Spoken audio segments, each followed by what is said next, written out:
Hey guys, so I'm here at the ULEZ protest. This is the last big ULEZ protest that's happening here at Trafalgar Square before the mayoral election, which is happening in a matter of days. And so it's the last chance for people to really express themselves and talk about ULEZ and how ULEZ has impacted them.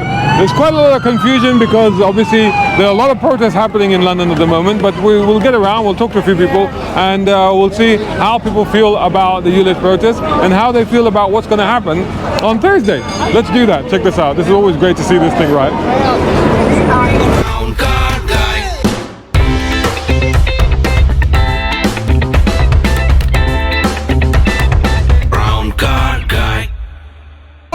Here we are. It's the final furlong. Within days, we will know whether or not we still have the same mayor or we're going to have a new mayor. It could be you, could be Susan, could be somebody else. We don't know yet. What's your feeling now that we're just a few days away from the election? Well, I've still got the energy to do this. It's been an exhausting journey because I announced my candidacy first back a year ago, and I think you know that.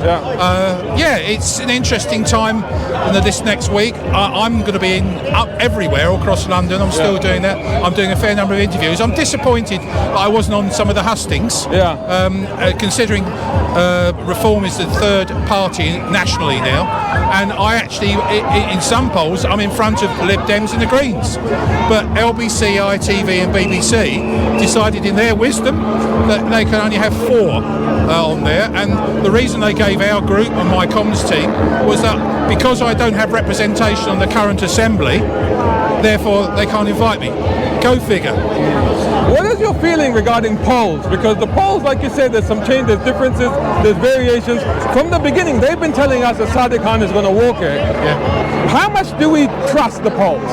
Well, I'm afraid the polls, I mean, they interview usually about 2,000 people. When I talk to people, I say, have you been interviewed by YouGov or Comres? I ask them, and they tell me, no. There was one poll for, I think it's Sedanta or whatever they're called, 51% Sadiq Khan's got. Well, I've speak to people, thousands of people in the last year, and I've only met 3 or 4 people that are supporting Sadiq Khan. The vast 99% are saying, no, we don't want him back in again. So who knows? I don't trust the polls. I mean, even Nigel Farage didn't trust the polls back in the days when we were coming out of in terms of Brexit.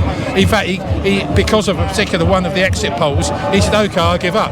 But he won. And so I know I've got a tough battle, but it's the most important for the more people who vote Reform, the more people will hold Sadiq Khan to account.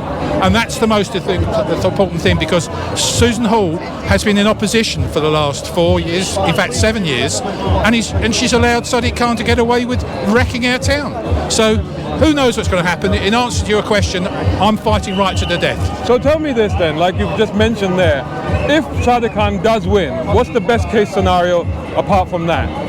Well, if he becomes mayor again, he's the most powerful politician in the country, and he can do what he wants. He can introduce that, we know what's going to happen, pay per mile.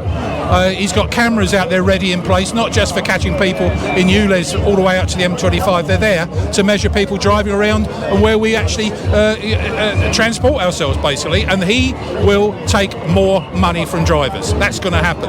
More to the point, which is a real big worry for me, it's unsafe to walk around our capital anymore.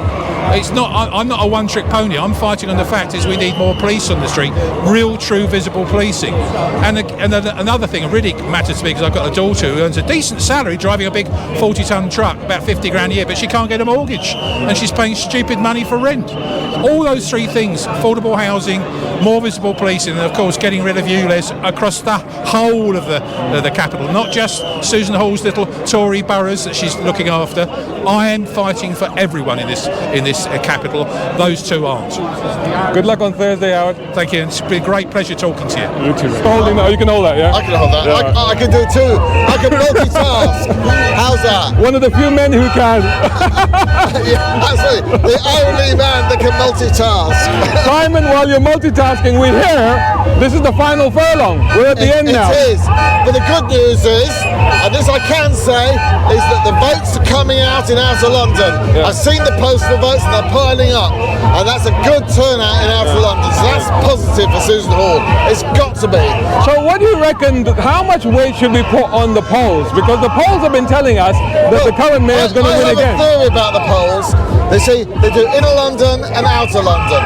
And they don't know the difference between postcodes like TN16, right? That's a London postcode.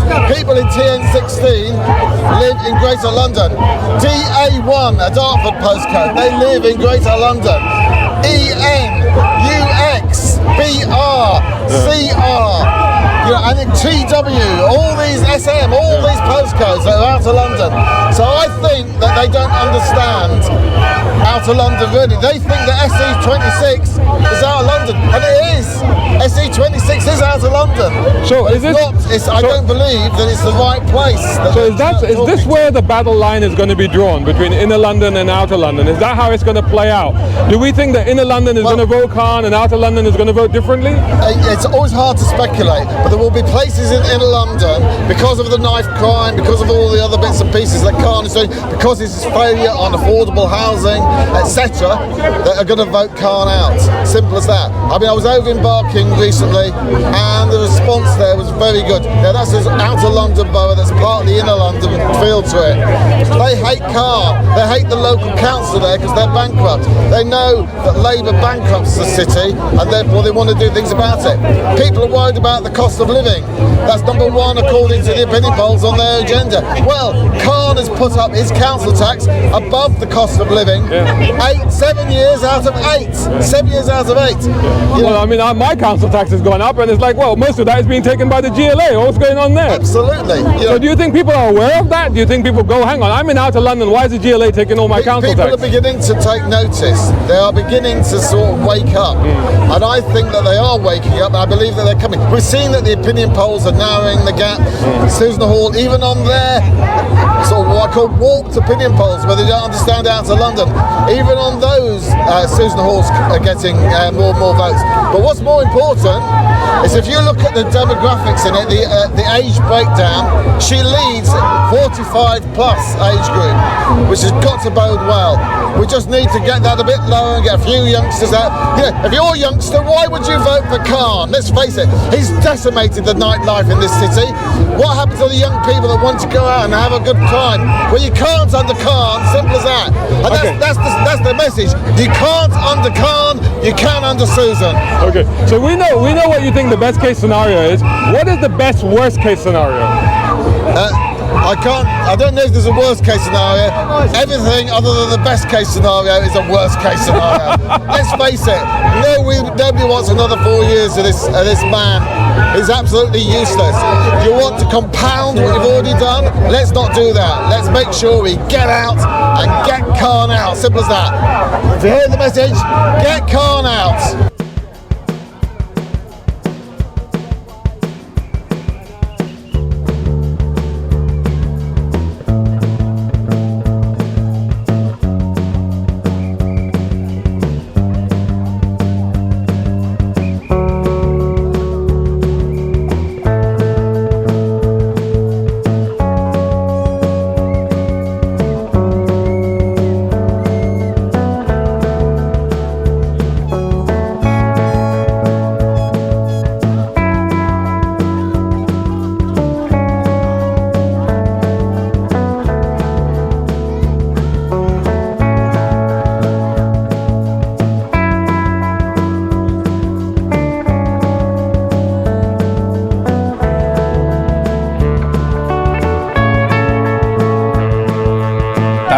No, you know, we're we're all fighting the same battle. Yeah. We might, you know. But Nick, you're talking about fighting the same battle. You've been here since the very beginning fighting this battle. Absolutely. And we are now here in sort of in the final stages, really. We literally got days before, you know, it's do or die. You know, it's coming to the end, I think.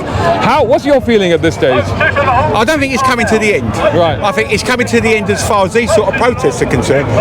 But the cameras will stay up. Yeah. And there are groups of people out there. Obviously, I don't support them because it's illegal. But this will continue because people will still rail against this. Yeah. It doesn't matter who gets in. And okay, let's skip forward a little bit. General election. Yeah. Whatever happens in London is going to make no bloody difference whatsoever, because come a general election, unfortunately, it looks like it'll be a Labour government. If you think the fact that the Tories have hidden behind the GLA Act and said they can't do anything about it, and Susan has already admitted to me that when Labour come in, they will override that. They will see that. So they will impose this anyway. So it doesn't matter. In long term, it doesn't matter. If you've got a Labour government, they're going to push all this pay per mile. For Sadiq Khan to sit there, he knows there's been £21 million. Even that figure's debatable because it could well be more. But Project Detroit has been going on for a year. I can't remember the figures, but there's something like 100 people working on it. There's all that money. Why would he be doing that if he's not going to implement it? So why isn't he being challenged about wasting that money? He's just told the public that I've just wasted a minimum of £21 million of taxpayers' money. Why isn't he being pulled apart about that? I mean, for me, the most guilty parties, you know what I think, what I'm going to say. This is mainstream media. Excuse my language. Mainstream media, they have hidden everything from day one that has gone on. You know, if they weren't busy parroting his lies, these brain deads that run around calling that baby killers, they know that it's not true. Khan knows it's not true, but he carries on with that lie over and over again. So I until these people actually, I mean, we know they all work for the same people. I mean, I try to wind up journalists. I send them a load of stuff, whether it's from the BBC, ITV, other mainstream stuff, trying to get them. I ask them quite clearly, and you know, what's more important, your paycheck or getting the truth out there? When did the media when did it become the media? When did they go from people that are just there to report the news rather than making up the news? Because that's what they've done. That's what we fight all the time. Because, same masters, World Economic Forum, C40 cities, they all work for the same people. So I find the Tories, it's like a bloody charade, you know, like a pantomime they put on for our benefits to make it look like that they are opposed to Sadiq Khan. They back him because they could have done something about it. They chose not to, and he would be exposed properly if the mainstream media got behind it. So ultimately what you're saying is that really nobody is to be trusted, and from our point of view the fight has to continue regardless of whatever happens on Thursday. Absolutely. Yeah, the main thing that needs to be fought, and this is from day one, the first things I ever got printed up, stop the toxic air lie. Everybody thought, well, what does that mean? Well, that's it. You fight that lie, you combat that lie, which is a blatant bloody lie, and all this goes away because everything is predicated by that lie. And they're going about, the majority of scientists across the world, you know, like that they all agree with. No, that's another total lie. The majority of scientists that the mainstream media will talk to may agree with it, but there are thousands of scientists across this planet that do not agree with what's going on. I mean, back to the BBC. I watched the BBC the other night. There was talking about where was it where they had the flood? It was a year and a half rain. Wherever was it not happening? Oh, Dubai. Yeah, in Dubai. Yeah. You really think that's down to climate change? Really? So if we got man-made climate change, and even if you exist or if you admit that exists, so we've managed to affect the planet's temperature by what, 1 degree in maybe the last decade, and apparently that's the cause of all this rain, you know. Or there's this sort of subliminal thing that goes on and on and on, particularly in the BBC, where they keep talking about the climate emergency. What emergency? Tell me. Don't just quote this stupid term. Explain it to me, because you can't. It's a bloody fallacy. So this fight has been quite a thing with you. You've been at every event, every rally, Well, every I've organised most of protest. them. You've organised most of them. It got quite personal to you as well recently. Oh, it's got very personal. What happened recently when you had a little bit of an incident with the police? Oh, you're talking about tooting? Yes. Well, okay, I can't condemn the police as in they were upholding the letter of the law, without a doubt, all right? I mean, I don't agree with the law. Like section 42 of PACE says that we were causing, I think it's alarm and distress, but we had made it very, very clear to the police first thing in the morning that we was going nowhere.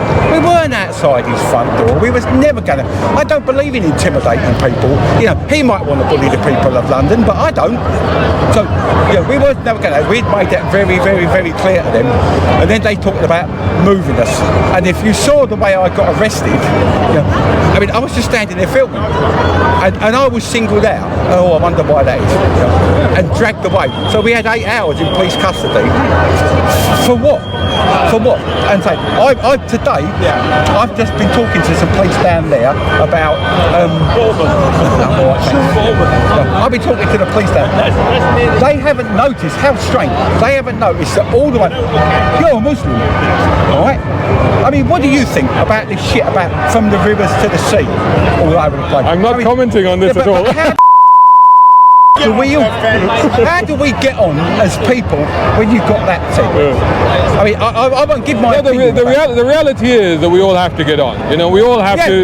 You know, we all have to start. We have to sit down and talk. You know, and I think this is the important thing: is to have the dialogue. I've discussed. I mean, we've had a dialogue. We've chatted. I couldn't care less about colour. You know, I don't care what colour you care. Who shags who? You know, what your sexual preferences are. I don't care. You sit and talk. If you've got a problem with someone, talk to them, because dialogue is the only way. So going forward, worst case scenario, he gets his 3rd term. Is it a matter of talking to Kingsley, and he was saying we will still want to talk to him. We will still want to try and get our concerns across to him. Dialogue is still the way forward? I think, but no. What I see forward with Khan is, again, I'll get back to the mainstream media, start exposing the lies. Even little things like about Shirley Rodriguez, asking, Where's the money or it's gone? good. Where all the money you've wasted. The man's been allowed to get away with saying, Shirley Rodriguez asking Imperial College to change the wording on their report. The Jacobs report, that you can't find out how much that costs, that he knew as soon as he saw the results. I think there was an arrogance about him, that he assumed that we wouldn't actually read that report because it was hundreds of pages long. Well, we did, and it said clearly, what was it, a negligible effect. You look up negligible in the dictionary, it says, I think it's an amount that's not worth mentioning. It's something along that it means nothing. Also about the poor being disproportionately affected. Yeah, that was negative. He couldn't care. You know, the little attempts that the media have had in trying to not justify it, but maybe looking like they come down on our side. Trying to balance it. Trying to look balanced by going about a few sob stories, and that's not disrespectful. About the old lady can't get to the hospital. Me, old man, I can't. I went to buy a sodding compliant car that I couldn't afford. These sob stories mean nothing to this man because it's a sociopath. He couldn't care less. He really, really couldn't. When I watched the other night, like some of these debates that he's having, these mayoral debates, the smug look on his face. He knows he's taking the piss. He knows every time he opens his mouth about ULEZ and the fact that they predicated on this toxic airline, he knows he's lying. But he continues. He knows he's lying. He knows we know he's lying, but he's allowed to get away with it. Until that's where the fight should go, to have this man pulled over the coals. And you know, in all honesty, members of the GLA Assembly over the last 8 years should have held him to task. They should have done something about it. They haven't. Yeah, that's a bit. I know one occasion that he was supposedly reported to the monitor, the monitoring officer up there. He just fizzled out. All of a sudden, that monitoring officer, a woman, I can't remember her name, she was moved aside, but then another took her place, and then that case against him was all forgotten. There is so much stuff that he's done that he could have been pulled up about. Nobody's done it. So that's where you have to come to the conclusion that he's backed by the mainstream media, by the Tories, by the left, by everybody, because they all have the same bloody WEF masters. Well, Nick, thanks again for talking to me. That's all right. The fight continues. Keep fighting, mate. It's got to. I mean, I can't tell you how absolutely worn out I am with all this crap. But, I know they've got the Palestine. See, I agree with these people. Yeah. I absolutely agree with it. I can't stand what's going on in Gaza. I think it's... They're not doing this. I mean, you don't want my honest opinion about it, do you? I won't give it, But these people here, what is wrong with them march? To stop innocent people getting killed. We're not talking about Hamas. We're talking about civilians. These civilians that are basically held to ransom by Hamas. Hamas take their money. They stop their food. They stop the provisions getting to them. So this is nothing to do with terrorism. These people want to stop people dying. End of story. So I support, and the same as I will support any Israeli. There's no different. I don't care if you're Jewish or Muslim. Stop killing people for nothing. Thank you, Nick. Always a pleasure. So what's happening here, if you can make out, is obviously that the Palestine March supporting Palestinians is coming through, and it's all mixed up with, if you can see, with the stationary protest that was going on for ULEZ. The Palestinian March is obviously a march, it's passing through, but they're passing through in massive numbers. I mean, you can't see the beginning nor the end of this march. And what's happened is it's kind of overlapped in the middle bit of this circle here at Trafalgar Square with the ULEZ protesters, which is stationary, and this is now causing a little bit of confusion, a little bit of tension even, dare I say. And yeah, it's interesting to see how they're going to control the situation.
love your hat. What's that all about? No farmers, no food, and you were telling me that you had to personally change vehicles. Yeah, I've been protesting against the congestion zone, which started in 2007, and I've been protesting for 20 years. I've been on LBC, Radio London, I've been in local newspaper, and for 20 years the goalposts continuously get moved. I've had 4 different vans.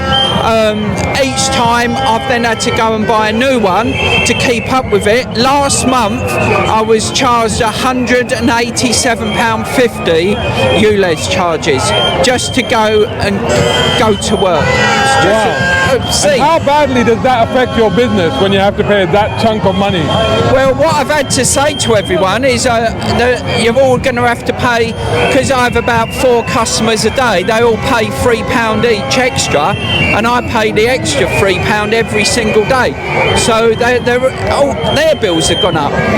Wow, and this has impacted businesses everywhere. And I think that's one of the things that's been missed, hasn't it? Is how badly businesses have been affected. Some have closed, some have gone bankrupt. Yeah, well, a lot of my customers are elderly, and they used to go out and meet their friends, so it's affecting them socially and mentally as well, because obviously it's lonely being on your own. And then they've shut the banks down, so they're going to have not only walk into town, they then have to get in the car to go further afield to do their banking. And it's a ripple effect that's coming down. And their groceries, they're all more expensive. They used to have a milkman, he doesn't come anymore. They used to have a window cleaner, he doesn't come anymore. They used to have people come and do their gutters, they don't come anymore. So more and more small businesses that do little jobs every now and then, they're all gone. And the shops in town, in Bromley, Sidcup, Eltham, they're all going to charity shops because no one's going in anymore, because people aren't travelling, especially in Biggin Hill, where it's right on the verge of being the ULEZ.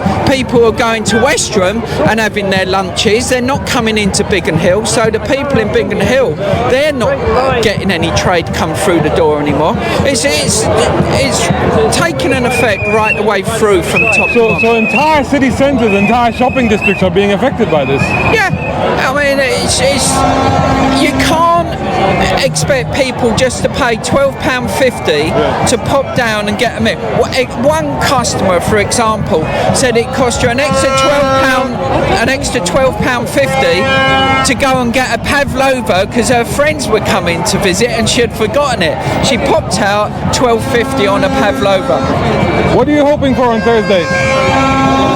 Well, I'm a Howard Cox supporter, but I live in East Sussex, and unfortunately I don't get a vote. So if anyone watches this video, if it's fortunate to go up, lend me your vote. And unfortunately, I'm going to hold my nose and vote Susan Hall. She is the only person that can get Khan out. So Howard, good man, would have made a fantastic mayor with his knowledge with fair fuel, but I'm afraid I would recommend Susan Hall just to get him out and then get Howard maybe a place on the Assembly. Thanks so much for talking to me today. No, it's been a pleasure and good luck. Thank you. Tell me about your feelings. What, back to demo? You've been to all of the protests. Yeah, I've been to pretty much all but 2. Yeah. Everything, and even the hunger strikes you've been to. You've been everywhere. We're coming to the end now. What do you reckon? I don't actually think it's the end. To really? Be fair, no, because we all know Paper Miles around the corner. There's going to be something else. You know what I mean? Right. But in terms of the ULEZ fight, and in terms of what we've been doing here, it doesn't stop. It doesn't stop on May the 2nd. No, because you've got to remember, if Susan Hall gets in, she's only getting rid of the extensions. She's not getting rid of all of ULEZ. You know what I mean? And at the end of the day, ULEZ is ULEZ, whether it's the inner zone, the outer zone, it's still fleecing people left, right and centre, and it's still not right. So there's still going to be demos, there's still going to be protests, there's still going to be people up in arms over it. All I can say to people is, no matter what you're doing on May the 2nd, I can't stress how important it is to come out and vote. You must get out and vote. If you've got any chance of getting rid of Khan, you have to come out and vote. You got to put all your party allegiances aside and come out and vote. That's the most important part of Definitely, this. yeah. What's been your takeaway? If there's been one good thing to come out of all of this activity that we've been doing for the last year and a half, if there was one good thing you could identify, what would it be? The fact that more and more people are waking up to it, they are realising what's going on. It's a great tool for awareness. It's a great tool for kind of warning people of what's to come. Do you know what I mean? So I think on that front, we've done a brilliant job. You know what I mean? Excellent. Good to see you again, man. And you, Frank. Okay. So from being a hunger striker to now actually participating in the politics, right? What are you up to? What's the latest thing that's happening with you now? Well, the problem is the good people, they hate politics, and that's where the problem starts. So we have to actively, go into the politics, especially where the policies are shaped and the laws are enacted. Well, I don't know much about the political ideology, but all I know what are needs and what is the need of the common people, the working class, who I fought for. That's the reason. So this is a kind of second phase, phase for protest, from street to the parliament. So the reason I want to go there, just to raise the voice for our people. I want to, cry at the top of my voice when I'm right there on that ground where my voice will be heard. Right? They cannot ignore me. Right? I written to the Rishi Sunak 4 times, never got any reply back. I sat on the hunger strike 2 times. They do not give a damn. Right? So how they give a damn? You have to stand by their shoulder. Then they will listen. So this is what I learned. I was even telling my ULEZ, the team, that let's build up a party and follow them, track them to the parliament.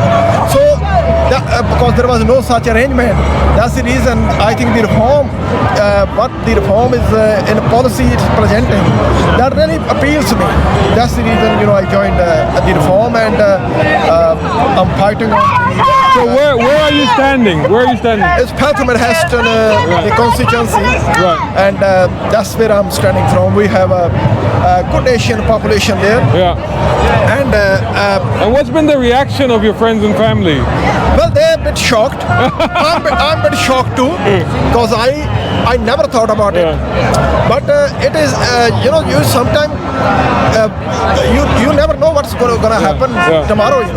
So when I was talking to a very good friend of mine, Chris, that I want to stand independent candidate against them. And he said, why to go independent? You're gonna put the same force, join a team, work as a team, and I feel it's better working as a team. We can make a serious impact. So that's how I got involved. Good luck, man. Wish you all the best. All power to you. Cheers. Thank you. What's your name? Mark.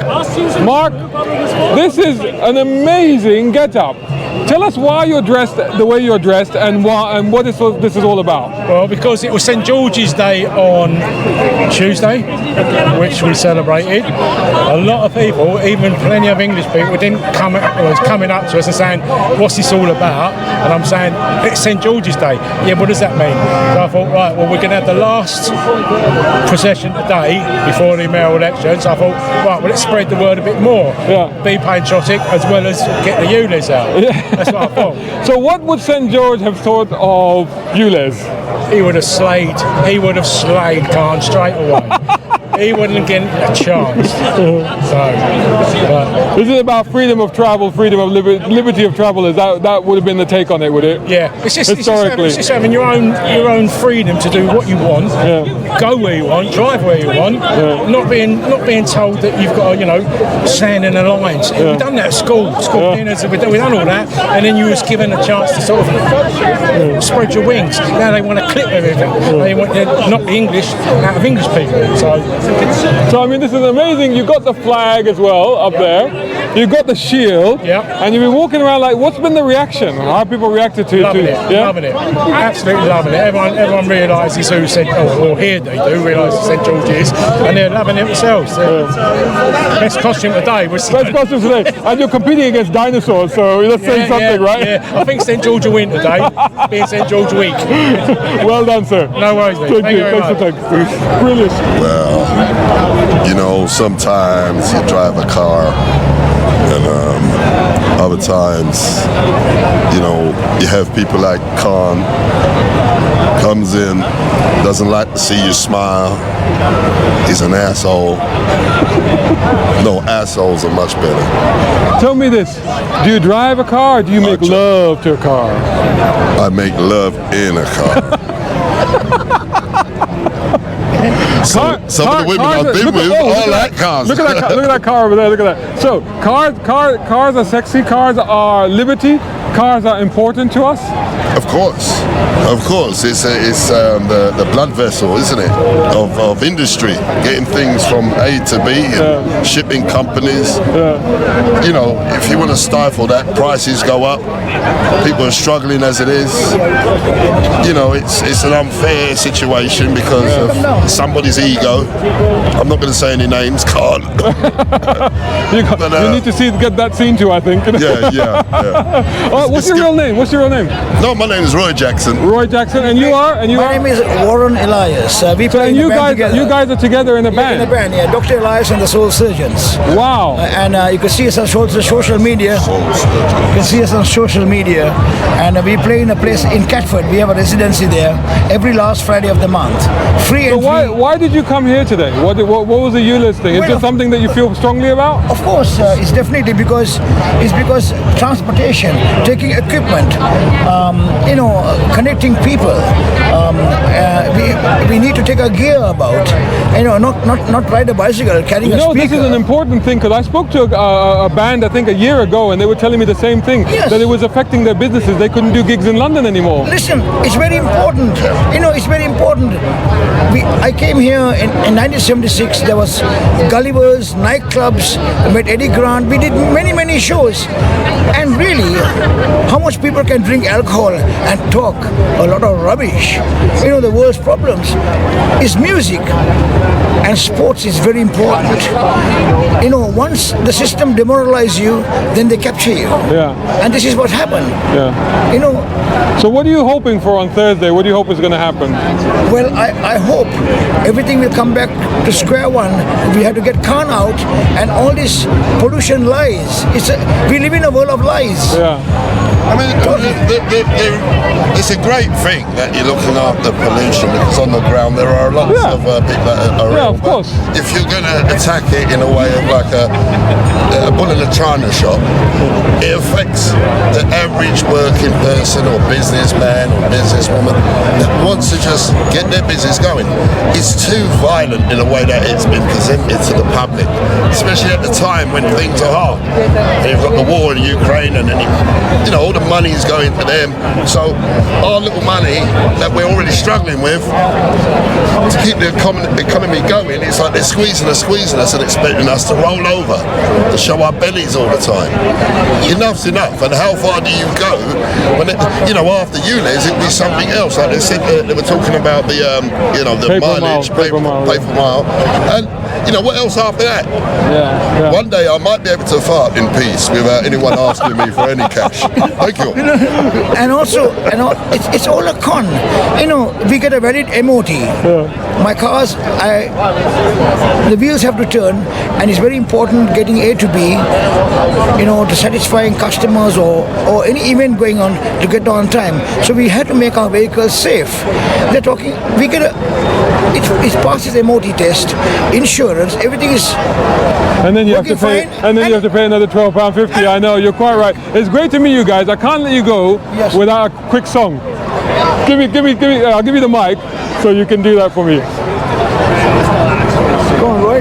My darling, I can't get enough of your love, babe. Oh, I don't know why.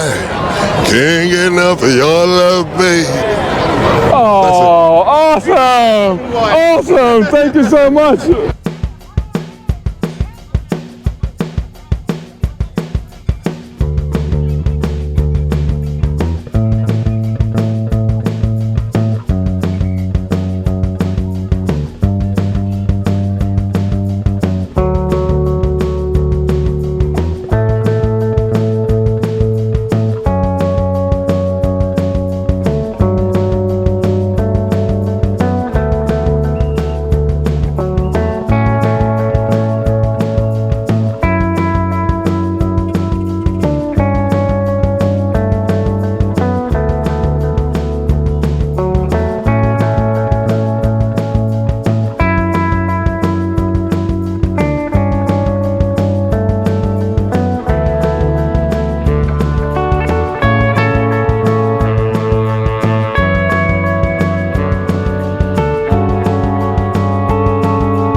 Hello! You found me. I found you. There you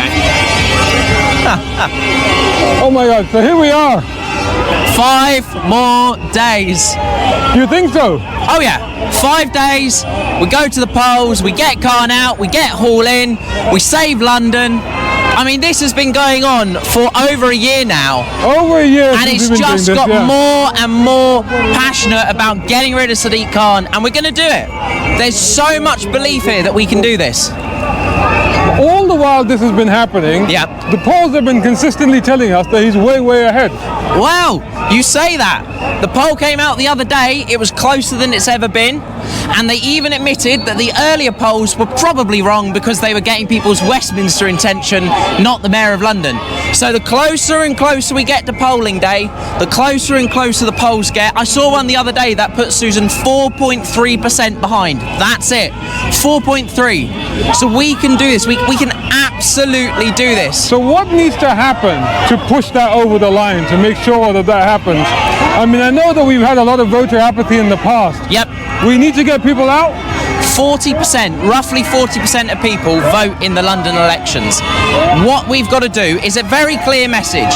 If you are unhappy with London, if you are unhappy paying the world's highest tube fares, if you are unhappy that your mayor's precept of council tax went up 71%, if you are unhappy that there's been over 140 tube strikes when Sadiq Khan promised zero, if you are unhappy at the crime going through the roof, then you have to vote on Thursday, and you have to vote Susan Hall, because Sadiq Khan has been mayor for 8 years. It's been his responsibility, and things have got worse. So that's what it is. That's the message. If you are unhappy with the state of London, then get up, go vote, and vote Susan Hall to get Khan out. That's it. It's as simple as that.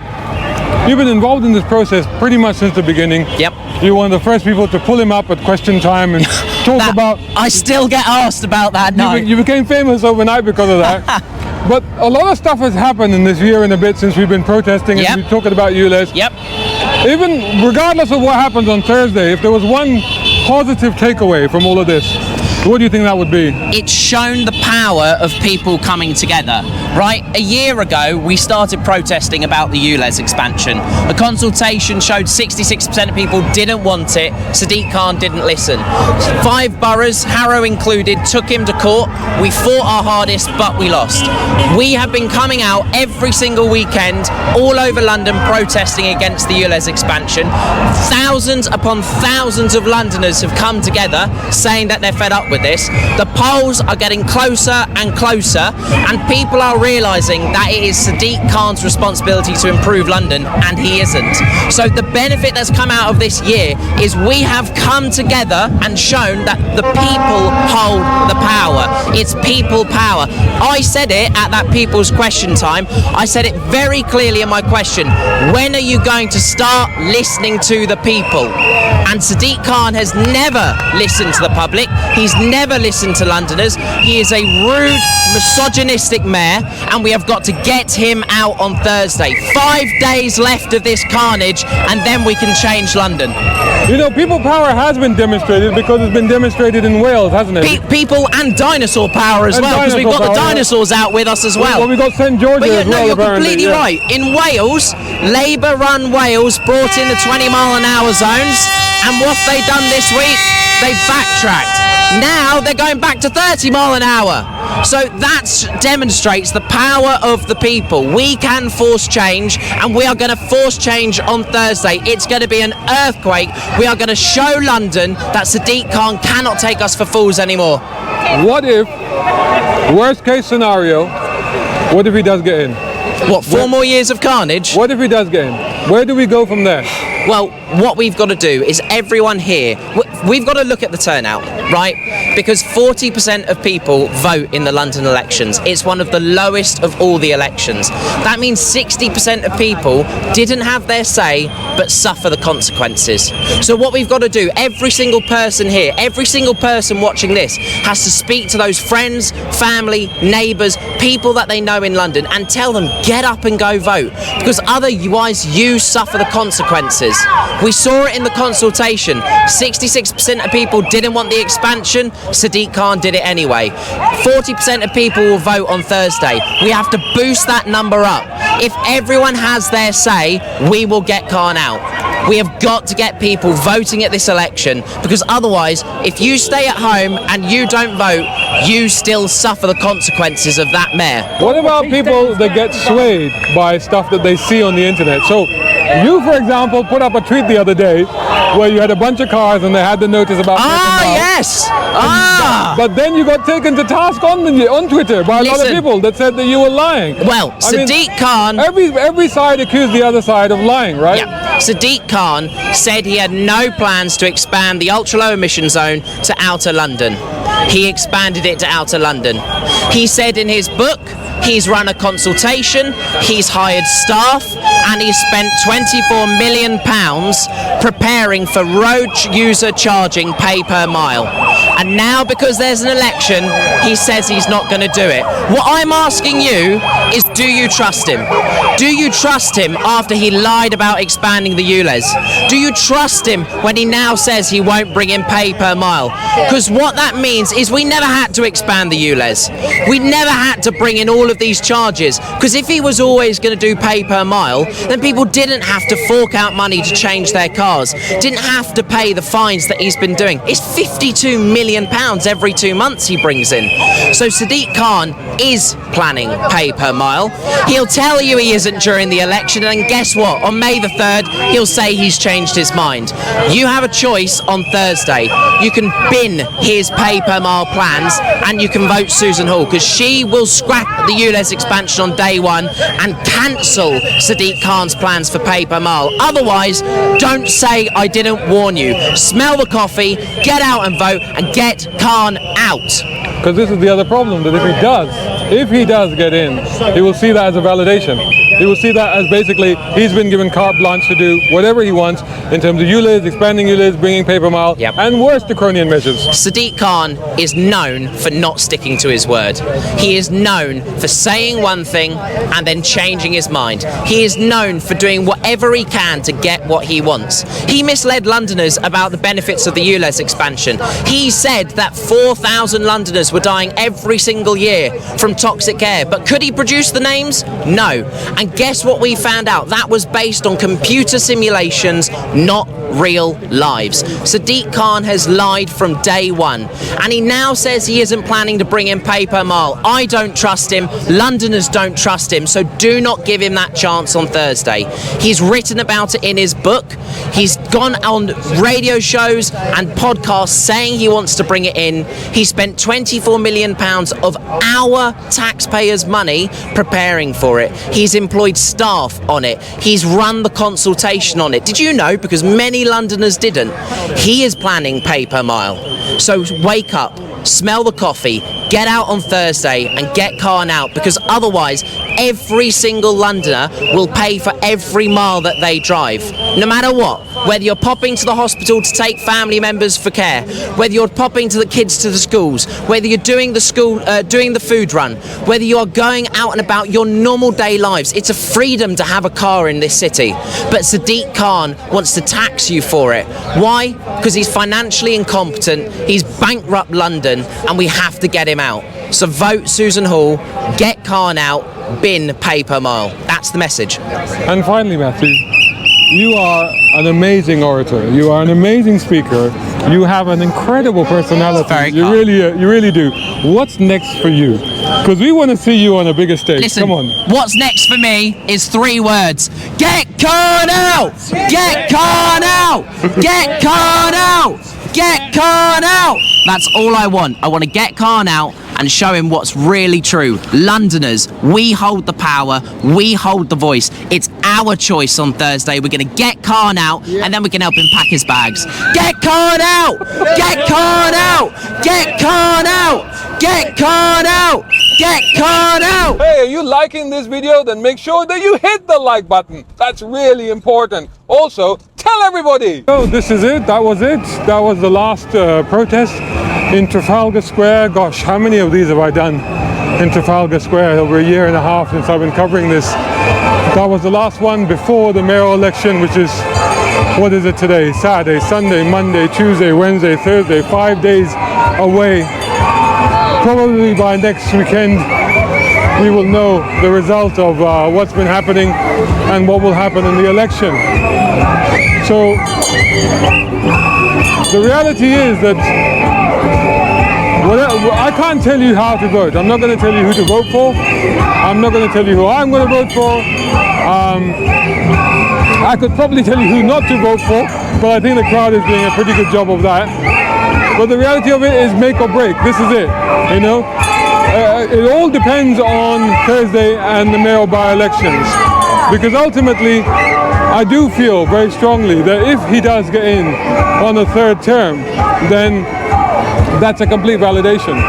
That's a validation of everything he's done. It's a vindication for everything he's done, and it will basically give him carte blanche to just carry on with what he's doing. And as much as he will deny that he's going to introduce paper mile, we all know that it's coming. In fact, you know, if you've had a chance to read my book, The ULEZ Files, it's a piece of fiction, but in that fiction, the story is actually set 3 years in the future. And the journalist who has been covering 2023 and this year, he's the main character in the book. I'm not saying who he might be modeled on, but there's a character in the book who's a journalist who's been covering this, the expansion last year and the protests. He returns to Trafalgar Square at the beginning of the book, and he's waiting for the inevitable announcement that he already knows is coming, and that is that paper mile will be confirmed. Well, it's announced, has been announced in London. So that's 2026 is when that actually happens, and at that point the action then kicks off in the book. The character himself is actually quite traumatized because it's been draining, it's been tough, you know, and I think that, you know, there's the reason why I've created that, because I'm sure you can surmise it's been a very difficult year and a half, you know, especially if we now get to Thursday and nothing actually changes. In fact, not only does it not change, but it actually gives him greater authority, greater power, if he gets in again, to continue effectively the war on motorists, or war on motorists is what I'm talking about. And I think that, you know, that will inevitably lead to further draconian measures on motorists and on cars, further restrictions, further charges, which nobody can afford right now, let's be honest.